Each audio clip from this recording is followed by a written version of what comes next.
Apparently there was not a threat involved. If they were hostile or aggressive, they would have been over a long time ago. Now, what was their purpose? Well, the study was not able to conclude that. It said that the military committee will continue this research, which indicated to me that the study in some form had continued, that this document in '64 was simply an initial conclusion. Okay. But when they concluded that there were 4 different extraterrestrial groups involved, and one of them was totally human, looked just like us, that was a big shock to the old traditional mindset of the military. Mm-hmm. The admirals and the generals, they couldn't deal with it. And it also said that there was something to do with the religions, that all the religions of the world. Well, let me tell you, the study was not that thorough. It was a beginning for me. Okay. It was the initiative, the initial event that triggered my curiosity. It launched me on 40 years of research. Mm-hmm. And much of what I've concluded has been a result of the years of study since. You see, I continued to dig. I continued to probe. I continued to turn over rocks. As I said, I drove my friends up the wall. Okay, you looked at this material, you learned a lot, you weren't the only one, you convinced me of that. Supposedly, these people that you know also read it, they weren't your close friends, I'm assuming. Well, they were not my dearest, closest friends, no. Okay, but were you able to talk to them or have relationships with them outside of, 1967? Did you ever compare notes? We formed, back in those days, what we called the Old Boys Network.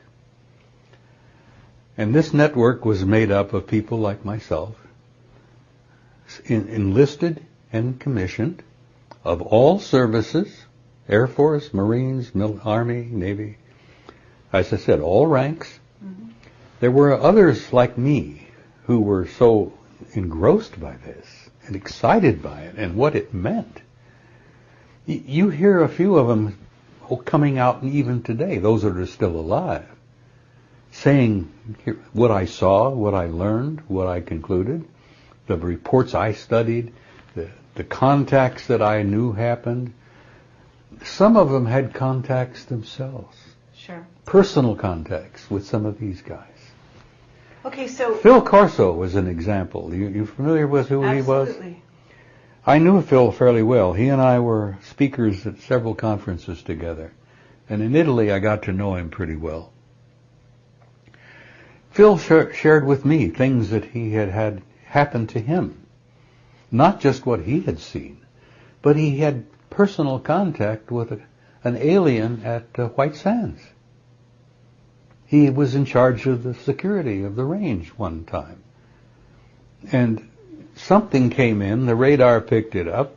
He hopped in his car, went out to see what the hell it was.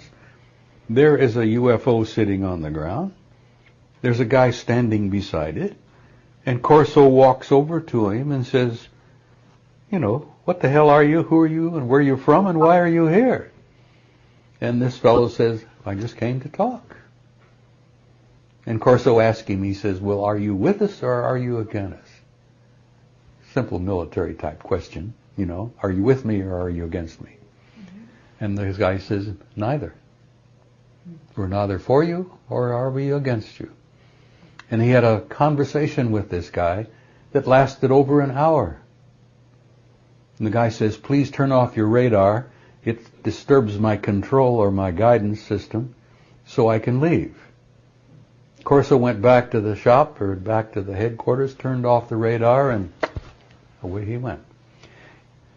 I got to know, through the Old Boys Network, dozens of guys like myself who were as excited and enthused about the thing as I was. But they didn't become whistleblowers. What's the difference? Some of them did. Some of them lost their commissions. Some of them lost their rank. Can you name somebody? If they became a whistleblower, do I know them? No. What happened? Many of them just retired and died. Okay, so they tried to blow the whistle, but they didn't get known. They haven't lasted. Let me explain something that you have that allowed you to I was one of the loudest loudmouths. And this is my nature. I retired as a command sergeant major. Mm-hmm. And that rank gives me the privilege to open my big yap to anybody. The generals, the admirals, and everybody in between. You see? It's a unique kind of rank to have. I see. The generals depend on you to tell them the truth. Ah. Whether they like it or not. And so you learn to tell them the truth. Well, I turned out to be a big mouth.